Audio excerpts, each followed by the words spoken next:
हो लोक तयार करता तो हांवें करूना. म्हाका हरशी एका काँग्रेसच्या लिडरान वेलकम केला काँग्रेस पार्टीन. सो ते वेलकमाचे उतर हांव रायट टायमार दितलो. आतां हांव काय उलोवचो ना.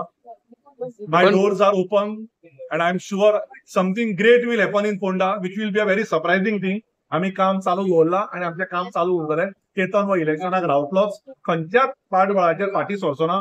कितलोय प्रेशर येवं. तुवें कॅम्पाचो प्रतिसाद पळयला आमचो. अजून पर्यंत जे लोक येता हे आमच्या प्रेमान येता. कारण आमी लोकांक क्वॉलिटीचे वक्ल दिता. क्वॉलिटीचे वक्ल दिता तेन्ना आमी कोणाचे आधार कार्ड, पॅन कार्ड आनी वोटिंग कार्ड घेवन फक्त मतां दिया या तुमी फोंड्याचे वोटर अशें आमी केन्नाच ह्या कॅम्पान करूना. आज 5-6 हजार लोक सुमार आमचे जावपाक पावले. पण एकाय मनशान सांगचें आमकां की आमी आधार कार्ड मागला या वोटिंग कार्ड मागला. तसलें आमी काय करूना. आमी जे कितें केलां ते प्युअर ह्युमॅनिटी. लोकांक बरे दोळे मेळचे, बरे विजन मेळचे आनी फोंडेय येवचे आनी दोळ्याचो हो प्रतिसाद कॅम्पाचो घेवचो आनी बरे विजनान फोंड्या कशें बरें व्हरतले आनी गोंय आनी देश कशे फुडें व्हरतले ताचेर काम करचें.